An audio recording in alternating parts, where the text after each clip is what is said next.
खबर बिहार के औरंगाबाद से। यहाँ अखिल भारतीय रौनियार समाज का शाहपुर के एसपीजी होटल में एक बैठक हुई, जिसमें प्रत्याशियों और औरंगाबाद के रौनियार समाज के कार्यकर्ताओं ने बैठक कर जो उचित प्रत्याशी है, जो अच्छे प्रत्याशी हैं, उनको जिताने के लिए हर संभव प्रयास करने के लिए बातें कही। और सभी लोगों ने, जैसा कि आप चित्र में देख पा रहे हैं, सभी लोग एक दूसरे को सम्मानित करते हुए और प्रत्याशियों में उपाध्यक्ष पद उम्मीदवार, सह मंत्री पद उम्मीदवार और महासचिव पद उम्मीदवार ने यहाँ शिरकत किया। और सभी लोगों को जो है यहाँ जीत के प्रति लोगों ने बताई बातें और बताया गया कि चुनाव में कैसे व्यक्ति को जो है वोटिंग कर जो है यहाँ जीत दिलाया जाएगा। और उसी के क्रम में सभी लोगों ने अपनी अपनी बातें बताई कि रौनियार समाज को कैसे आगे बढ़ाया जाए, और उसी को लेकर के आज यहाँ बैठक हुई। चूँकि बिहार से काफ़ी संख्या में रौनियार समाज के लोग यहाँ आए हुए थे और सभी लोगों ने बारी बारी से अपनी अपनी बातें बताई। जैसा कि दिखाया गया कि कार्यक्रम में जो भी प्रत्याशी बाहर से आए हुए थे, उनको अंग वस्त्र और माला पहनाकर सम्मानित किया गया। तत्पश्चात रौनियार समाज के उत्थान के लिए बहुत सारी बातें बताई गई और बताया गया कि ये जो कमेटी है, कमेटी में जो है अच्छे प्रत्याशियों को जो है आगे आकर उसे जीत दिलाने का हर संभव प्रयास होगा। तभी रौनियार समाज का जो विकास है, विकास की गति जो है वो तेज होगी। और उसी क्रम में आज जैसा कि आप देख पा रहे हैं चित्र में, सभी लोग जो है यहाँ उपस्थित रहे और उपस्थित होने के बाद सभी लोगों ने अपनी अपनी बातें बताई और कौन से प्रत्याशी अच्छे हैं और रौनियार समाज के लिए क्या क्या बातें होनी चाहिए। सभी लोगों ने बेबाकी से अपनी अपनी बातें यहाँ पर रखी और रौनियार समाज के उत्थान के लिए सभी लोग जो हैं प्रतिबद्ध रहे। जैसा कि आप देख पा रहे हैं, उपाध्यक्ष पद उम्मीदवार यहाँ मंजू प्रसाद जी एवं चितरंजन जी, यहाँ आशा जी, सभी लोगों को सम्मानित किया गया। और जैसा कि आप चित्र में देख पा रहे हैं, रौनियार समाज के औरंगाबाद अध्यक्ष श्री ओम प्रकाश गुप्ता जी सभी को सम्मानित करते हुए, और काफ़ी यहाँ पर जो है अतिथिगण जो है एक साथ मंच पर विद्यमान हैं और सभी लोगों ने रौनियार समाज के उत्थान के लिए तरह तरह की बातें कही। जैसा कि आपको बता दें कि 16 तारीख को पटना में इलेक्शन इसका होना है और उसी इलेक्शन के क्रम में अच्छे उम्मीदवार को जो है चुनाव में जीत दिलाकर सभी चाहते हैं कि वो आगे आएँ और रौनियार समाज का जो विकास है, विकास के प्रति जो है वो सोचें। और रौनियार समाज कभी भी संकट में हो तो वैसा प्रत्याशी होना चाहिए जो संकट की घड़ी में बिल्कुल हनुमान की तरह खड़ा रहे और सभी को जो है संकट को वो दूर करे। और सभी लोग इसी आशा और विश्वास के साथ यहाँ आए हुए थे और सभी लोगों ने बारी बारी से अपनी बातें बताई कि रौनियार समाज का आखिर उत्थान कैसे किया जाए। कार्यक्रम की अध्यक्षता रौनियार समाज के अध्यक्ष श्री ओम प्रकाश गुप्ता ने किया एवं संचालन सुनील कुमार ने किया। जैसा कि आप देख पा रहे हैं, कार्यक्रम में चितरंजन प्रसाद गुप्ता, रंजू प्रसाद, आशा गुप्ता, भरत प्रसाद गुप्ता, ओम प्रकाश गुप्ता, दीपक गुप्ता, मुकेश कुमार गुप्ता, अमित कुमार आदि काफ़ी संख्या में सैकड़ों लोग उपस्थित रहे। जैसा कि एक बात बता दूं कि पदाधिकारियों में यहाँ सभी लोग जो हैं, चितरंजन जी हुए या रंजू प्रसाद जी हुए, सभी लोग जो है अच्छे नौकरियों में शिरकत किए थे और अच्छे नौकरियों के बाद जो है सेवानिवृत्त होने के बाद वो चाहते हैं कि रौनियार समाज की जो है वो सेवा की जाए। इसी क्रम में उन्होंने जो है चुनाव में यहाँ उतरने का फैसला किया है और लगता है उन्होंने पूरा आशा व्यक्त की है कि उन्हें पूरी आशा है कि उन्हें जीत जो है वो निश्चित रूप से मिलेगी और वे रौनियार समाज के विकास के लिए लगातार जो है अच्छे कार्य करेंगे। और एक बात मैं बता दूं कि वो लोग चाहते हैं कि बिल्कुल समर्पित भाव से जो है रौनियार समाज के लिए कार्य किया जाए। आइए जानते हैं कि आखिर बातचीत के दौरान पदाधिकारियों ने, प्रत्याशियों ने क्या कुछ कहा। इन्होंने कहा कि जो भी समाज के लिए खर्चा करना होगा, जो भी मुझे जरूरत कहीं भी पड़ेगा, मैं हर जगह किसी भी तरह से समाज की सेवा करूंगा। मैंने इनके बारे में भी बहुत अच्छा शाबाश सुना। मैं इनको भी बहुत बहुत धन्यवाद देता हूं कि समाज के लिए इतना ही अग्रणी है। और हमारे प्रत्याशी भोला जी,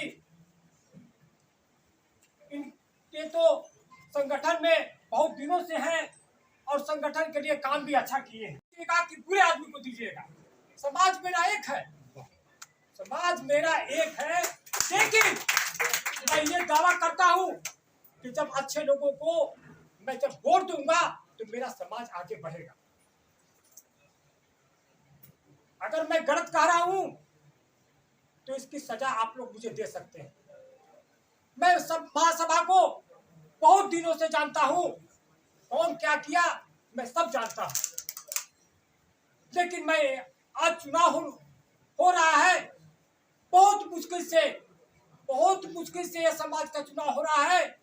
बहुत अटकलें आ गई थी, लेकिन कैसे ये इलेक्शन हो रहा है।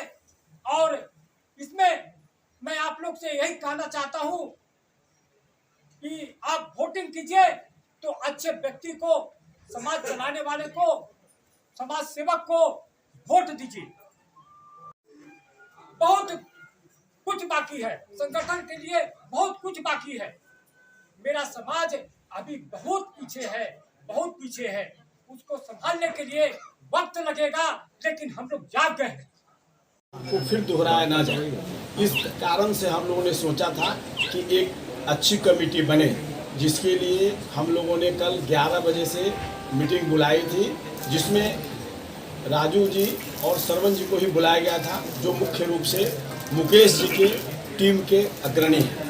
और हम लोगों ने प्रयास किया कि अच्छे लोगों को मिलाकर एक टीम का गठन किया जाए। सरवन जी विगत 2 माह से हमसे ये बात कर रहे थे कि आप अगर हमारे समाज में, हमारे टीम से अगर महासचिव का प्रत्याशी होंगे, भोला जी अगर कोषाध्यक्ष का प्रत्याशी होंगे और रंजू मैडम अगर महिला उपाध्यक्ष की प्रत्याशी होंगी, तो हमारा टीम बड़ा सुदृढ़ होगा और हम लोग चुनाव जीतेंगे और अच्छे रूप से काम कर सकेंगे। इसी भावना के साथ 11 बजे कल हम लोगों ने मीटिंग बुलाया था, लेकिन श्री राजू गुप्ता और श्रवण गुप्ता के द्वारा जो व्यवहार किया गया, हम सारे लोग उपस्थित थे, उसमें बड़ा ही दुर्भावनापूर्ण था। और मुझे यह एहसास हुआ कि संभवतः हो सकता है कि वो समाज फिर गर्त में चला जाए। और उन लोगों के द्वारा जो आज हम लोगों के पास 2 खाता है, एक रांची में है, एक पटना में, जिसमें विगत चुनाव के परिणाम को आप लोग जानते हैं कि झगड़ा झंझट के कारण वो दोनों अकाउंट फ्रीज हैं। और इसी कारण से जो इस बार सदस्य बनाए गए 1100, वह पैसा भी श्री राजू गुप्ता के अकाउंट में सुरक्षित है, वो भी उनके किसी परिवार के अकाउंट में है, जो कि बहुत गलत है। इसका खंडन हम लोगों ने बहुत पहले भी किया था कि लीगल मतदाता वही होगा जिसका 1100 रुपये की राशि जो वसूली गई है वह खाते में जमा हो, परंतु काफ़ी विरोध के बाद भी ऐसा नहीं किया गया। और उनके द्वारा बार बार यह कहा गया कि जब हम चुनाव में जो अध्यक्ष चुनकर आएंगे उनको यह पैसा हम हैंड ओवर कर देंगे। यह जो है शक का कारण बनता है। और कल का जो हम लोगों का बैठक हुई, उस बैठक से हमको ऐसा एहसास हुआ कि यह हो सकता है कि वह राशि को गबन करने का भी षड्यंत्र हो सकता है। इसीलिए हम लोगों ने अंत में 2 बजे 3 बजे तक जब असफल रहे, उस कमेटी का गठन नहीं कर पाए, तो फिर हम लोगों ने कृष्ण कुमार आज़ाद साहब को बुलाया, जो हमारे टीम के दूसरे विंग के प्रत्याशी हैं, अध्यक्ष पद हेतु। वो 2 आदमी आप लोगों के पास भी आए होंगे, राकेश जी और कृष्ण कुमार आज़ाद जी, और दोनों ने काफ़ी मेहनत किया, चारों तरफ घूमे। तो हम लोगों ने सोचा कि यह समाज को गर्त में जाने से बचाने का कुछ प्रयास किया जाना चाहिए। हम लोगों ने एक नए टीम का गठन किया है और इस ख्याल से किया है कि यह समाज का पूर्ण रूप से विकास हो। बाकी हमने भविष्य में क्या किया नहीं किया, यह तब कहने की बात है जब आप लोग मेरे पास कभी आएंगे, जब हम अपना काम से आपको संतुष्ट कर पाएंगे, तो हम समझेंगे कि हमारा काम सफल हुआ और हम आप लोगों के लिए खरे उतरे। अदरवाइज अभी हम जो कुछ भी बोल रहे हैं वह तो केवल स्वप्न दिखाने वाली बात होगी कि कुछ वादा किए और पूरा नहीं किए और चले गए। इसलिए हम लोगों ने टीम का गठन किया था, जिसमें कृष्ण कुमार आज़ाद जी जो है अध्यक्ष के रूप में है, श्री मंजू प्रसाद उपाध्यक्ष महिला उपाध्यक्ष में है, मनीष साहू एक हैं जो उपाध्यक्ष में है, मनोज कुमार गुप्ता उपाध्यक्ष में है, मैं चित्रंजन प्रसाद गुप्ता महासचिव, राकेश जी जो हैं वो हैं आपके कोषाध्यक्ष में, भरत प्रसाद गुप्ता संगठन मंत्री में है, संयुक्त मंत्री में डॉक्टर प्रोफेसर राजा प्रसाद जो छपरा से हैं और सहायक मंत्री हैं।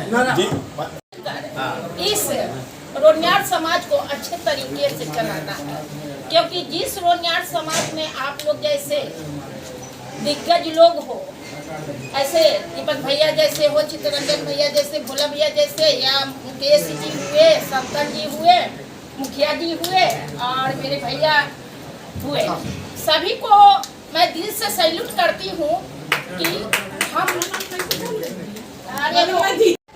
और न समझदारी की कमी है। बस हम लोग कहीं कहीं टीम बनाकर बिखर जाते हैं, कमी यहाँ है। आज मैं यहाँ आई हूँ तो ये रंजू दीदी का ही देन है, जिन्होंने मुझे लाई है और जुड़ने का आप लोगों से मौका मिला है। नहीं तो मुझे समय नहीं मिलता है, मैं माफ़ी नहीं चाहूँगी, क्योंकि सुबह उठती हूँ तो दरवाजे पे लाइन लग जाता है। और है कि 2008 से मैं चुनाव जीत कर आई हूँ, तो अभी कंटिन्यू हूँ भी। और 2008 के पहले मैं एक हाउसवाइफ थी और 2008 के बाद लगा कि दुनिया बहुत बड़ी है, बहुत खूबसूरत है, जिनमें आप जैसे लोग हैं। तब से मैं लगातार सेवा की भावना से काम करते आ रही हूँ। और जब हमारी पार्षद की टर्म खत्म हो गई, ये अभी हाल की बात कर रही हूँ, 1 साल पहले, तो मैं पूरे भारत लेवल पर 64 कैंटोनमेंट है, उसमें मैं नॉमिनेटेड मेंबर उपाध्यक्ष के रूप में रक्षा मंत्री द्वारा मैं चुनी गई। तो ये मेरी ईश्वरीय देन कहिए या मेहनत का फल कहिए जो मुझे मिला, क्योंकि ऑल इंडिया से एक दानापुर से मैं चुनाई, तो इसके लिए भी मुझे गर्व है कि जो अच्छे कर्म करते हैं उसको फल मिलना ही मिलना है। भले ही देर से मिले, लेकिन फल अच्छे का मिलता है। तो है कि हमारे जितने भी सब लोग हैं, इस समाज को अच्छे संगठित तौर से चलाइए। इससे पहले मैं बनारस में गई थी। डॉक्टर महावीर प्रसाद रक्सौल से थे और दानापुर कैंट के भी थे। उन्होंने 1942 में अंग्रेजों के समय अपनी सरकारी नौकरी छोड़ी थी। डॉक्टर बसंत लाल, उनकी आरा में भी बहुत साल, 60 साल पहले पोस्टिंग थी। तो मैं आप लोगों की जगह से ही हूँ। छपरा, दिगवारा, जितने भी है, ससुराल मेरा गोपालगंज, बरौली है, आप जानते हैं कि नहीं? चलिए कोई नहीं। मैं 88 बैच इंडियन पोस्टल सर्विसेज से हूँ और chief post master general Haryana से रिटायर हुई। मैंने दिल्ली काम किया, यूपी काम किया, सारे जगहों में काम किया। हस्बैंड भी IAS में रहे, इसलिए हमें हरियाणा जाना पड़ा। और मैं पूरे बिहार भर में टॉप की थी। मुझे गोल्ड मेडल मिला था 78 में, सिल्वर मेडल मिला था। मैं सेकंड इन द यूनिवर्सिटी थी। मुझे उस समय सारे इंजीनियरिंग कॉलेजेस में भी एडमिशन हो गए थे, रुड़की में, पिलानी वगैरह में। फिर मैं आर्ट्स ली, दिल्ली यूनिवर्सिटी गई। फिर मेरी, क्योंकि शादी पहले हो जाने की होती थी, उसमें जल्दी होती थी, तो लड़के भाई IAS में मिल रहे हैं, अपने ही कास्ट के रोनियार के मिल रहे हैं और वो तैयार भी हो गए थे। तो पिताजी ने कहा कोई बात नहीं, तुम एग्ज़ाम देते रहना, शादी हम कर देते हैं। वो तो अपना शादी कर दिया उन्होंने। हम तो, मुझे बहुत दूर परदेश जाना पड़ा, फरीदाबाद, आपने नाम सुना होगा। तो लेकिन फिर भी मेरी पढ़ाई, क्योंकि ये लोग इतने बिजी रहते थे और ऐसा प्रोफाइल था, कैरियर था, तो हमने पढ़ाई की। और बड़े बच्चे के जन्म के बाद पार्थ गुप्ता जी, जो IAS में है, डिप्टी कमिश्नर लगे हैं सिरसा में, हरियाणा में, उनके जन्म के बाद मैंने सिविल सर्विस क्वालिफाई किया। ये आप लोगों के ब्लेसिंग से हुआ कि परिवार अच्छा मिला, बच्चे अच्छे कर गए। छोटा भी मेरा एलाइड से है, आर्म फोर्सेस हेडक्वार्टर सर्विसेज से, राजनाथ सिंह जी के पास दिल्ली में है। तो बचपन से ही पापा के साथ ही हम लोग सारे रोनियार अपने परिवार के साथ लगे रहे। रांची में, गुमला में, पूर्णिया में, जितनी जगह पोस्टिंग रही उनकी, गिरिडीह में, मधुबनी, सब मेरा तो सारा देखा ही हुआ है। पूरा बिहार देखा हुआ, पूरा झारखंड, छत्तीसगढ़ में सारे देखे हुए। तो मैं और उसके बाद से जब वहाँ गई तो वहाँ पर भी रोनियार 1000-1500 फैमिलीज है NCR में। उन लोगों को भी हम लोगों ने बहुत किया। छपरा का एक लड़का, उसको नौकरी भी दी थी, सरकारी नौकरी, उसे तो आर्म्स लाइसेंस वगैरह भी दिए लोगों को, दिलदार नगर वालों को और लोगों को जो आए, और जितने लोगों को हो सका हम लोगों ने किया। और हमारी एक, क्योंकि आप लोग के ब्लेसिंग से, समाज के ब्लेसिंग से हम लोग इस पोजीशन पर पहुँचे। भगवान ने सारी चीज़ें, खुशियाँ दी। उसमें हम लोगों ने ये कपड़ा देना, मेडिकल कैंप्स, दवाई बांटना, विधवाओं को देना, ये बहुत किया, मतलब कि लगभग 30-35 साल से कर ही रहे हैं।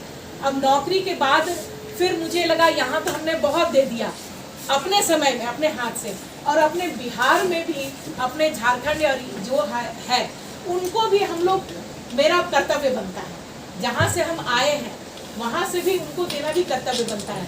तो इसलिए हम उधर अभी सुख सुविधा छोड़ करके, सारी चीज़ें छोड़ करके, वैसे सुख सुविधा की मैं आदी नहीं हूँ, क्योंकि जब मैं बचपन से ही जाना था स्कूल 3 किलोमीटर पैदल चल के जाती थी, ठीक है। जब मैं शादी भी हुआ तब भी बच्चा मेरा पेट में था, तब भी मैंने 14-15 घंटे पढ़ाई की है। मैं सर्विस में भी थी, तो आज बोल रहे हैं आप इतना कैसे भ्रमण कर ले रही हैं। मैंने बोला मैंने सुख सुविधा की आदी नहीं हूँ, मैंने हमेशा, हम लोग के साथ किसका, आपके पीठ पर तो कोई नहीं है, और वो भी प्रदेश में, हम लोगों के अपने मेहनत पर हमने करना है। तो 300 किलोमीटर 500 किलोमीटर चलना है, जाना है, आना है, ऑफिसेज मेंटेन करना है। दिल्ली में थे, वहाँ से भी सारे इंडिया को कंट्रोल करना है। तो मैंने लॉ भी किया हुआ है, I am a law graduate also, और मैं वोकल म्यूजिक में भी मैंने लॉ किया है, ये ग्रेजुएशन किया है प्रयाग संगीत समिति से, और अपने संस्कार को छोड़ा नहीं है। जो हमारे संस्कार हैं बच्चों का और ये फैमिली का, हर चीज़ का, क्योंकि मुझे रेलवेज वगैरह भी मिल रहे थे, मैंने कहा नहीं, हमें फैमिली के साथ रहना है, हमें फैमिली सारे साथ रहना है, ताकि बच्चों में भी अच्छी परवरिश हो सके और संस्कार मिल सके। अब मैं भी वो चाहती हूँ, जितनी चीज़ें हमें मिली हैं वो आप लोगों के साथ मैं शेयर करने आई हूँ। आप लोगों के साथ अगर हम कुछ दे सके महिलाओं को, बच्चों को, पढ़ाई में, लीगल में, फाइनेंसेस वाला जो भी अगर कुछ ऐसा है, मैं चाहती हूँ कि जैसे हम लोगों को एक आरक्षण वाला है, आरक्षण में हम लोगों को प्राथमिकता मिले, जातीय जनगणना में मिले, हम लोगों को लेडीज लोग के लिए और लोगों के लिए वन स्टॉप शॉप हो, लीगल सेंटर हो, उसी में जो आपका जैसे धर्मशाला होता है, यहाँ है धर्मशाला तो नहीं है, निर्माणा वहाँ ऐसा सदुपयोग हो, बच्चों को कोचिंग मिले, काउंसलिंग मिले, सारी चीजें मिले, एक जगह ऐसा हो, ऑनलाइन हेल्प हो, एक इमरजेंसी फंड हो, कॉर्पस हो, ताकि आप जिसको मदद करना चाहें उसको कर सके। अपने रौनियार भाइयों के साथ जो समस्या हो उसके लड़ने के लिए भी, चाहे जिस मुद्दत की जरूरत पड़े उसके लिए तैयार रहें। वैसे टीम का गठन, हमारे टीम में IAS हो, IPS हो, रजिस्ट्रार हो, सब लोग हों, और वो टीम बाहर से और अंदर से, आशा देवी जी जो हमारे हैं बहुत क्रांतिकारी, ये भी दानापुर से हमेशा वार्ड पार्षद से चुनाव लड़ती हैं, एक महिला है जो कि बहुत क्रांतिकारी है।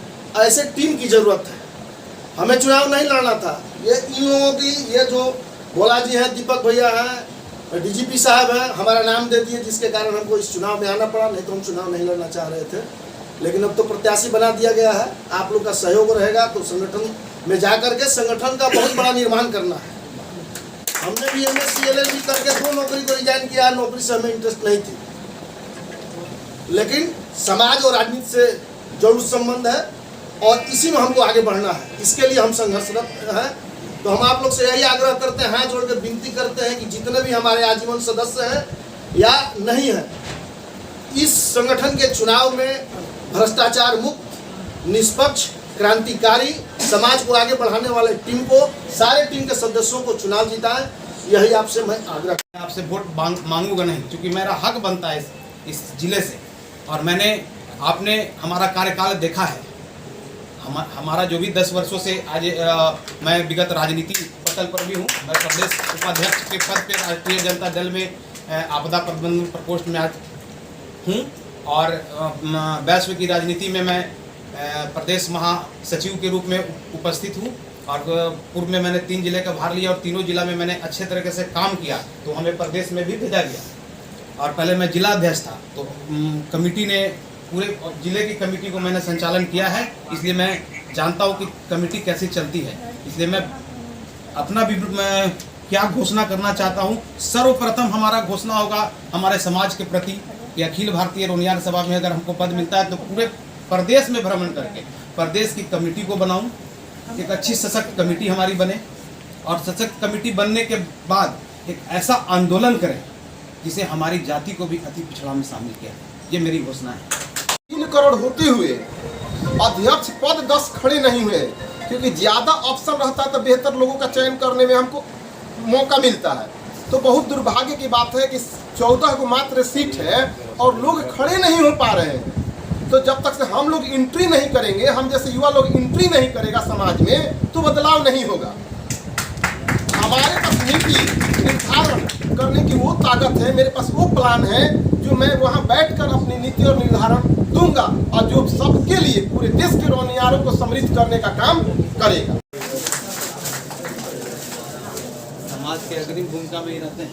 रौनियार समाज का एक कार्यक्रम चल रहा है जिसमें अखिल भारतीय रौनियार समाज का जो है चुनाव होना है और उसी चुनाव को मद्देनजर जो है औरंगाबाद में एक बैठक चल रही है। तो आइए जानते हैं, हमारे साथ उपाध्यक्ष पद उम्मीदवार, महासचिव उम्मीदवार, काफी सारे लोग यहाँ इकट्ठा हैं और जानते हैं। हमारे साथ उपाध्यक्ष पद उम्मीदवार यहाँ मंजू प्रसाद जी हैं, इनसे जानते हैं कि आखिर ये जो कार्यक्रम है किसका क्या उद्देश्य है।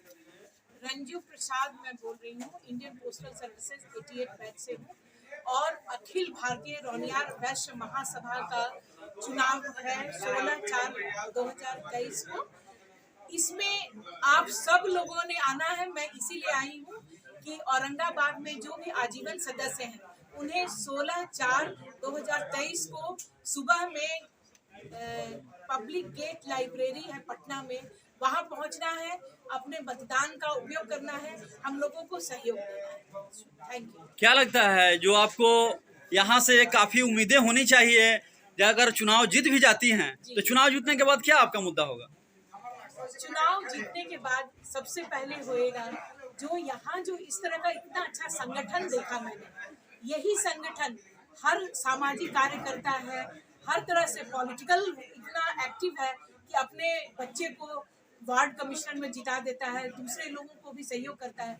इसी तरह का संगठन बनते बनते हम लोगों का अखिल भारतीय स्तर पर हो, ताकि जो भी सामाजिक समस्या हो, किसी भी तरह की आर्थिक समस्या हो, किसी भी तरह की मेडिकल प्रॉब्लम हो, एजुकेशनल हो, किसी भी तरह का प्रॉब्लम हो, लेडीज हो, बच्चे हो, उन लोगों को हम लोग इस तरह के छोटे नीचे वाले स्तर से करते करते स्टेट में हम लोग अखिल भारतीय लेवल पर भी उनको मदद कर सके और उनके काम आ सके। क्योंकि आपने बताया कि आपका पारिवारिक बैकग्राउंड भी काफी अच्छा रहा है और समाज में भी काफी सेवा किया गया है, तो रौनियार समाज में आकर के और इस इलेक्शन में जैसे आप जो खड़े हैं, तो क्या उम्मीदें हैं इससे?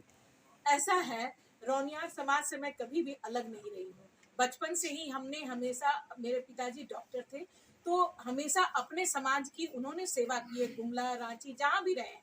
और शादी के बाद भी मैं दिल्ली के आसपास रही, वहाँ पर भी हम लोगों ने यथा योग्य किसी को नौकरी भी दिलवाई। अपने लोग यहाँ से गए, छपरा सिवान से लोग गए तो फैक्ट्रीज वगैरह में भी नौकरी दिलवाई। सामाजिक रूप से भी रौनियारों से हम लोग पूरा वहाँ 1000-1500 की फैमिलीज है, हम लोग हर समय जुड़े रहे हैं, चाहे शादी हो, चाहे किसी भी तरह का आयोजन हो, कोई किसी को जरूरत हो, उस समय भी हम लोग जुड़े रहे हैं। ये मैं औरंगाबाद अभी पहली बार आई हूँ, लेकिन मैं रौनियार समाज से हमेशा जुड़ी हूँ और जुड़ी रहूँगी। चलिए इनसे भी जान लेते हैं, चूंकि सहमंत्री में भी उम्मीदवार हैं आशा जी, इनसे भी जानते हैं कि ये जो चुनाव हो रहा है रौनियार समाज का, तो इसको ये कैसे देखते हैं? इसे मैं बहुत ही अच्छे रूप में देखती हूँ कि अगर ये चुनाव सफल रहा और हम लोगों की टीम जीतती है तो एक रौनियार समाज के लिए संगठन की मजबूती प्रदान करेगा। क्योंकि आप महिला हैं, तो महिलाओं के लिए क्या विशेष रूप से आपका रहेगा? महिलाओं के लिए तो मेरा अभी भी विशेष रूप से चल रहा है। 5 टीचर मैं रखी हूँ, मिथिला पेंटिंग का है, इंग्लिश का है, फिर आपका सिलाई का है, ब्यूटिशियन का है, जो फ्री ऑफ कॉस्ट चलता आ रहा है। हमारे साथ महासचिव पद के उम्मीदवार भी हैं चितरंजन जी, इनसे भी जानते हैं, क्योंकि काफी अच्छे पदों पे ये रहे हैं और सेवानिवृत्त होने के बाद रौनियार समाज की सेवा लगातार करना चाहते हैं और इसी क्रम में ये प्रत्याशी भी हैं। इनसे जानते हैं कि आखिर ये जो उम्मीदवारी है, उम्मीदवारी को ये कैसे देख रहे हैं? अखिल भारतीय महासभा का चुनाव 16/4/2022 को गेटवे लाइब्रेरी गर्दनीबाग पटना में संपन्न होना तय हुआ है। क्योंकि हम लोग प्रत्याशी के रूप में कल ही यानी कि 13 तारीख को हम लोगों ने डिसाइड किया कि समाज हित में, समाज को भला करने के लिए और समाज में जितनी भी सेवा हो सके दिया जा सके, इसके लिए एक सशक्त टीम की आवश्यकता है। पहले हम लोगों ने चुनाव के बारे में सोचा भी नहीं था, परंतु जब समाज में हम लोगों ने देखा कि काफ़ी उथल पथल है, तो उस स्थिति में एक अच्छे टीम का गठन कर और समाज को आगे बढ़ाने हेतु हम प्रयासरत हैं और रहेंगे। और अगर इलेक्शन में जीत हार तो होता ही रहता है, जो भी टीम जीतेगा, जो सदस्य भी जीतेंगे, हम उनके साथ मिलकर समाज की सेवा पूरे तन मन और धन से करेंगे। शिक्षा के रूप में हो, कहीं किसी भी समाज के किसी भी क्षेत्र में हो, मैं सेवा करने को तत्पर हूँ। हौसला में तो कोई कमी नहीं है? हौसला में कोई कमी नहीं है। हौसला 2 दिन रहते हुए भी हौसला काफ़ी है। इसी वजह से चलकर मैं औरंगाबाद आया हूँ और औरंगाबाद की धन्यवाद जो स्नेह प्यार हमें मिला, इससे हमको पूरा विश्वास है कि मैं इलेक्शन में जीतूंगा और जीत कर ही रहूंगा। और तो लोगों से क्या अपील है? हम इन लोगों से अपील कर रहे हैं कि एक अच्छे टीम का, अच्छे सदस्यों का चुनाव करें, ताकि समाज को सेवा करने का मौका हमें दें, ताकि हम पूरा सेवा कर सकें। चलिए, बहुत बहुत धन्यवाद। ये थे हमारे साथ रौनियार समाज के इलेक्शन में खड़े कुछ उम्मीदवार गण, जो साफ साफ बता रहे थे कि ये जो चुनाव है, चुनाव में जो है ये लोग चाहते हैं कि अच्छे उम्मीदवार जो है जीत कर आए, बिल्कुल भ्रष्टाचार मुक्त तरीके से जो है उम्मीदवारी यहाँ हो, और बिल्कुल भ्रष्टाचार मुक्त तरीके से जो कार्य करे उसी को लोग वोट दे, चेहरा देकर कार्य नहीं करें। क्योंकि हौसला बाजार में नहीं मिलता, उसे पैदा किया जाता है। 2 कदम आगे बढ़ाइए, कारवां खुद बनते जाता है।